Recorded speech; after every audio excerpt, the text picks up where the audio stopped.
Nobody above the law. Nobody above the law. हुआ है ना, और किसी की बेटी या फिर बहन के साथ ना हो। मेरा आवाज़ ना पूरे वर्ल्ड तक ये बात पहुंचना चाहिए। जो इसके साथ हुआ है ना, वो किसी के साथ ना हो। इसलिए आप लोग से रिक्वेस्ट है कि जितना दूर तक आप लोग ये बात पहुंचा सकते हैं ना, पहुंचाइए। और आप लोग भी देखिए कि कैसे लोग हैं हमारे बिहार में, कैसे लोग हैं और कैसे कैसे लोग के कारण बिहार बदनाम भी है। ठीक है। महावीर आरोग्य संस्थान आप जानते हैं कि किनका है? नहीं जानते, बताइए जी। जिनका महावीर मंदिर है जी, कुणाल जी का जी, ठीक है जी। और जब बात उन पे उठेगी तो सवाल तो यही आएगा कि भाई पेशेंट की गलती थी। हाँ, ये वो डिफेंड ले सकते हैं। अगर ऐसा कहेंगे तो सरकार के हिस्सा भी है ना? सही बात आपने कहा है। उनके अशोक चौधरी जी की बेटी उनकी बहू है। बिल्कुल बहू है। तो आप बहुत बड़ा आरोप लगा रही हैं। आरोप लगा रही हैं? आरोप नहीं लगा रही हूँ, जो सच है खुद वो उन्होंने एक्सेप्ट किया है कि हमारे स्टाफ ने गलती की है। उन्होंने ये चीज एक्सेप्ट किया है, पूछिए सामने है। क्या रोशनी जी एक्सेप्ट किया है उन्होंने? हाँ, एक्सेप्ट। क्या 10,000 रुपया उन्होंने नहीं दिया है इसे? पूछिए। किसने एक्सेप्ट किया, नाम बताओ। कुणाल सर ने। और कुणाल सर ने पैसा भी दिया? पैसा भी दिया और दिल्ली जाने का टिकट भी बुक करवाया। कितना पैसा दिया? 2 लाख के आसपास दिए। आपकी माता श्री के अकाउंट में आया? जी। ठीक है। क्या है आपकी माता श्री का नाम? पिंकी देवी। पिंकी स्टेटमेंट होगा अकाउंट का? हाँ, वो अभी तो नहीं होगा स्टेटमेंट। वो अमाउंट जो ट्रांसफर हुआ वो किसके अकाउंट से ट्रांसफर हुआ? आरोग्य संस्थान के? महावीर आरोग्य संस्थान से। उसी संस्थान के अकाउंट से ट्रांसफर हुआ आपके? मतलब संस्थान ये मानती है कि उनकी गलती है, उनके जो स्टाफ वो लोग हाथ भी जोड़े हैं और बोले भी। तो रोशनी, आप एक बात बताओ कि आप सीधे अभी जो सेक्शन है वो कोशिश कर रहे हैं, लगातार कॉल आ रहा है कंप्रोमाइज कर लो, 2 लाख रुपया, 3 लाख रुपया, 10 लाख अथवा आप 50 लाख दीजिए। लेकिन अब जो मैंने किया है उससे कोई नहीं बच सकता है। मैं आपको पहले इसको दिखा दूं सारे सवाल से पहले, क्योंकि आपके सारे सवालों के जवाब यहाँ हैं, ठीक है। और मैं सारे कॉपीज आपको दूंगी, उसको पढ़ लीजिएगा, समझ लीजिएगा, क्योंकि पेपर से बड़ा सत्य कोई नहीं हो सकता है। और कानून से जिन्होंने मजाक किया है, संविधान से जिन्होंने मजाक किया है, आपके माध्यम से मैं उन्हें बता दूं कि कानून भी ये कहता है कि राइट टू इक्वालिटी सबके पास है, राइट टू लाइफ सबके पास है, और इसके राइट को हनन किया गया है। लेकिन रूपम, आपने हाँ, अभी कहा कि आप जानते हैं कितने बड़े लोग हैं, तो वो तो आपके ऊपर भी प्रेशर देंगे, आपको भी मैनेज करेंगे। इसीलिए तो ये मैं क्या बोल रही हूँ, इसका जवाब यहाँ है। हमारे ऊपर प्रेशर ना बने, केस वापस लेने का प्रेशर ना बने, इसलिए हम लोगों ने सबसे पहला केस फाइल किया है NHRC में, नेशनल ह्यूमन राइट कमीशन। आज ही फाइल किया है, क्योंकि ये केस की जानकारी कल रात को मुझे हुई और मैं तुरंत कल रात में ही आने वाली थी मैं इनके पास। रूपा, मैं एक सवाल बता रहा बोलिए। कोई भी आदमी केस करता है तो न्याय के लिए करता है। बिल्कुल। आपने केस किया है तो इसका मोटिव, इसका अंत क्या होगा? आप क्या इसका अंत यही होगा, इस बच्ची को न्याय मिले। न्याय से आपका क्या तात्पर्य? बच्ची को जॉब मिल जाए, कॉम्पनसेशन, ज्यादा कुछ नहीं चाहिए। क्या चाहिए बताइए? कॉम्पनसेशन और जॉब मिल जाए, यही चाहिए ना आपको? तो सरकार के सामने और डॉक्टर पे, डॉक्टर और नर्स पे कार्रवाई नहीं चाहिए? बिल्कुल चाहिए, बिल्कुल। देखिए मैं बताती हूँ, कानून के पास जब ये पहुँच गया है, कानून क्या करेगा? कानून ऑटोमेटिकली उनके ऊपर कार्रवाई कर देगा, ऑटोमेटिकली करेगा। हॉस्पिटल और ऑटोमेटिक, बिल्कुल, इसमें सारा कुछ है। मैं आपको बता रही हूँ ना, इसको आप लीजिए, इसमें सारे सवालों के जवाब है। उस हॉस्पिटल की मान्यता रद्द करने के लिए मैंने, एक मिनट, मैं बताती हूँ कहाँ मैंने कंप्लेन किया है। इंडियन मेडिकल एसोसिएशन, ये क्यों फाइल किया था इसके बारे में आप स्टडी कीजिएगा। इसमें जो मैंने कंप्लेन दायर की है, इसमें उस हॉस्पिटल की मान्यता रद्द होगी, साथ में उस डॉक्टर के लाइसेंस पे इफेक्ट आएगा। क्योंकि वो, मैं इफेक्ट इसलिए बोल रही हूँ क्योंकि वो डिफेंड लेगा कि मैंने आप देखिए जाके, वो डिफेंड ले सकता है ना कि आप देखिए एक ही पेशेंट के साथ क्यों हुआ, 1000 के साथ क्यों नहीं हुआ। लेकिन भैया आपने क्राइम तो किया है, आप चोरी करके बोलेंगे हम गलती से चोरी कर दिए हैं।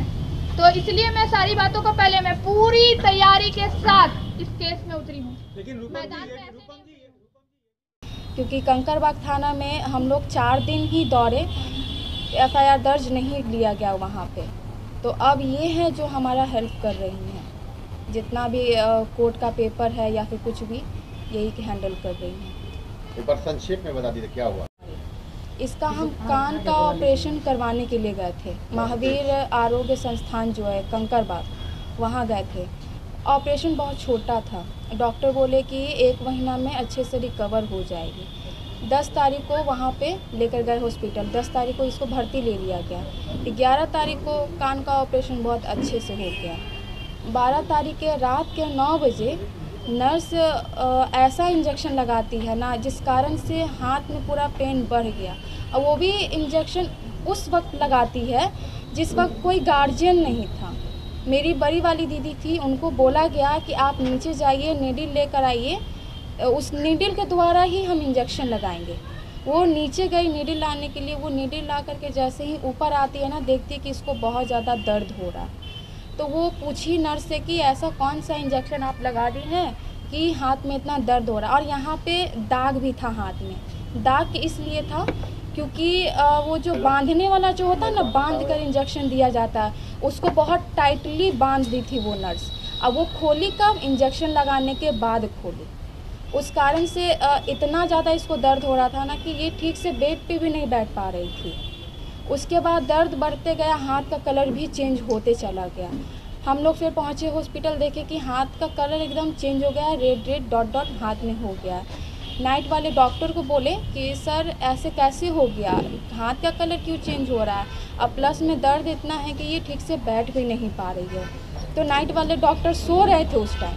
हम बोले कि सर एक बार देख लीजिए, सोना इम्पॉर्टेंट नहीं है, पहले मेरी बहन इम्पॉर्टेंट है। वो क्या बोले कि हम अभी दर्द कम होने का इंजेक्शन दे देते हैं, दर्द कम हो जाएगा। रात में 3 इंजेक्शन लगाया गया, उसके बाद भी दर्द आराम नहीं हुआ।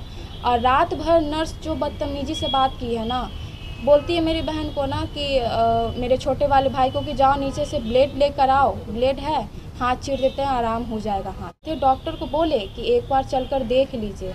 अगर वो डॉक्टर अगर नाइट वाले डॉक्टर अगर देखने आ जाते ना, तो अभी हाथ काटने का नौबत नहीं आता।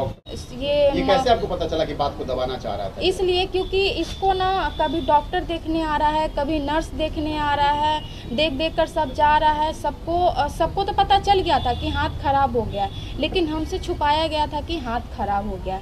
फिर हम और हमारे बड़े भाई जी हॉस्पिटल के डायरेक्टर के पास गए कि आप चलकर देखिए आपके स्टाफ ऐसा कौन सा इंजेक्शन लगाए हैं, ना दर्द आराम हो रहा है, हाथ का कलर पूरा ब्लैक होने जा रहा है, दर्द आराम तक नहीं हुआ है। तो वो पूरे टीम के साथ आए और अपने इसको देखिए, फिर अपने डॉक्टर टीम को कुछ आदेश दिए।